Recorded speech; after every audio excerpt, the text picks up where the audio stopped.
यक्षिनी ये कौन है? ये नेगेटिव एनर्जी है या फिर पॉजिटिव एनर्जी? यक्षिनी एक पॉजिटिव एनर्जी होती है। यक्षिनियों के बारे में हमारे धर्म ग्रंथों में भी मिलता है। यक्षिनी एक अलग ही योनि की होती है। जैसे इंसान, राक्षस, डायन, पिशाच, देवी देवता, वैसे ही एक अलग यक्षिनियों की कैटेगरी होती है। मगर इन सब में से सबसे ऊपर देवी देवता ही होते हैं। उसके बाद यक्षिनियों का नंबर आता है। यक्षिनी हम इंसानों के ज्यादा पास होती है। इंसान एक भौतिक लोक में रहते हैं। हम और हमारी धरती सब 5 तत्वों से मिलकर बना है। जैसे मिट्टी, जल, अग्नि, वायु, आकाश। जैसे जैसे हम ऊपर बढ़ते चले जाते हैं वैसे ही तत्व बदलते चले जाते हैं। वहाँ के लोग भी अलग अलग तत्वों से मिलकर बनते हैं। जैसे देवी देवताओं का शरीर और उनका लोक 3 तत्वों से मिलकर बनता है, आकाश, वायु और अग्नि।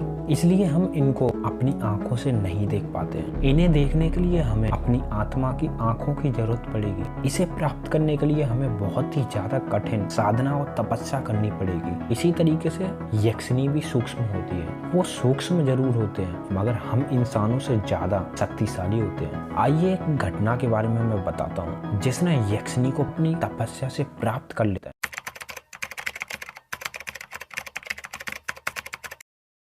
ये घटना एक मनोज नाम के आदमी के साथ होती है। मनोज के पास छोटा सा जमीन का टुकड़ा था।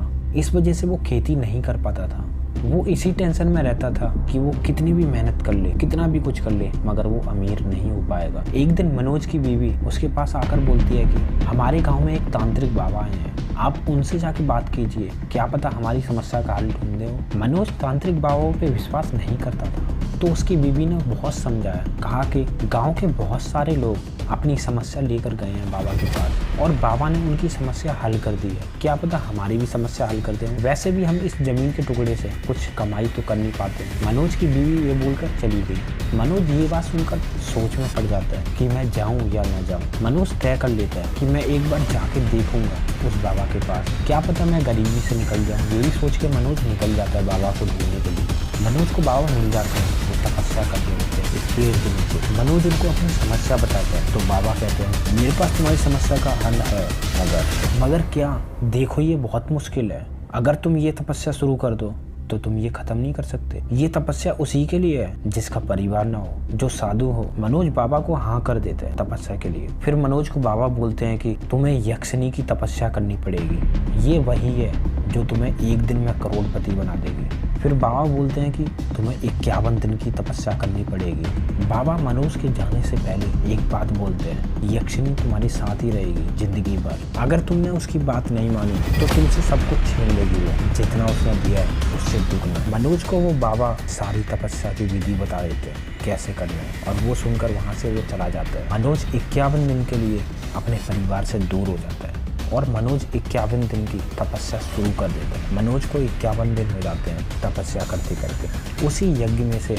एक सुंदर सी नारी निकलती है और वो और कोई नहीं, वो यक्षिनी होती है। यक्षिनी उससे बोलती है कि मैं तुम्हारे सारे काम करूंगी मगर तुम्हें मेरे 3 वचन मानने पड़ेंगे। पहला वचन, मेरे बारे में किसी को नहीं बताओगे। दूसरा वचन, मेरी बात कभी नहीं टालोगे। और आखिरी, मैं तुम्हारे साथ पूरी जिंदगी रहूंगी, बिल्कुल एक पत्नी की तरह। मनोज बिना कुछ सोचे समझे वो हाँ कर देता है। यक्षिनी मनोज से खुश होकर बोलती है कि बोलो तुम क्या चाहते हो। तो मनोज बोलता है कि मुझे गांव का सबसे अमीर आदमी बनना है। यक्षिनी उससे बोलती है कि हाँ जरूर होगा ऐसा। मनोज रातों रात गाँव का सबसे अमीर आदमी बन जाता है। उसे रातों रात बड़ा सा घर, नौकर चाकर, जमीन जायदाद मिल जाती है। गांव वाले सारे पागल से हो जाते हैं कि ये रातों रात कैसे अमीर हो गया इतना। उसकी बीवी तक चौंक जाती है। अब मनोज को यक्षिनी के अलावा कोई और नहीं दिखता था।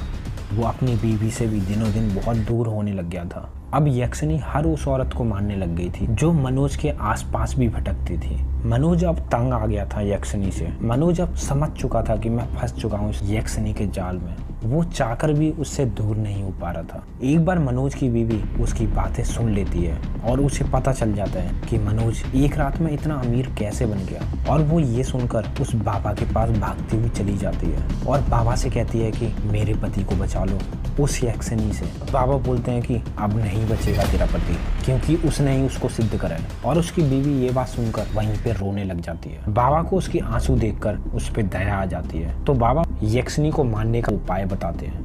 हर पूर्णिमा की रात में यक्षिनी पेड़ के ऊपर तपस्या करती है। तो तुम्हें उसके बाल काट के लाने होंगे और वो बाल एक गुड़िया के अंदर बांधने हैं और उस गुड़िया के ऊपर तुम्हें मांग का सिंदूर बनना होगा और तुम्हें उसके अंदर 10 सुइयां छुपानी होंगी और तुम्हें उस गुड़िया को बहुत गहरे गड्ढे के अंदर गाड़ना होगा या फिर उसके अंदर आग लगानी होगी।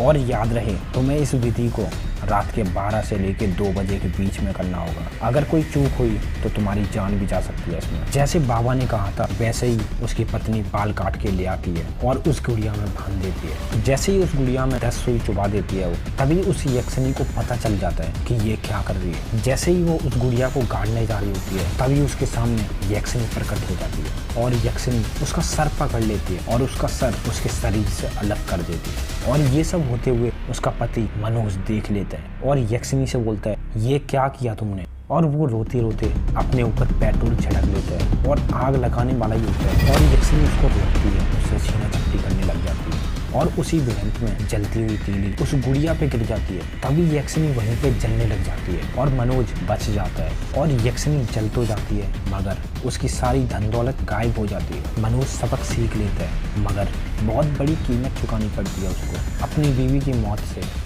ये डरावनी यक्षिनी की कहानी आपको पसंद आई तो ज़रूर लाइक करें और सब्सक्राइब करना ना भूलें। अगर तुम सब्सक्राइब नहीं करते तो यक्षिनी आपके पीछे पड़ जाएगी। यक्षिनी से बचने के लिए ज़रूर सब्सक्राइब करें।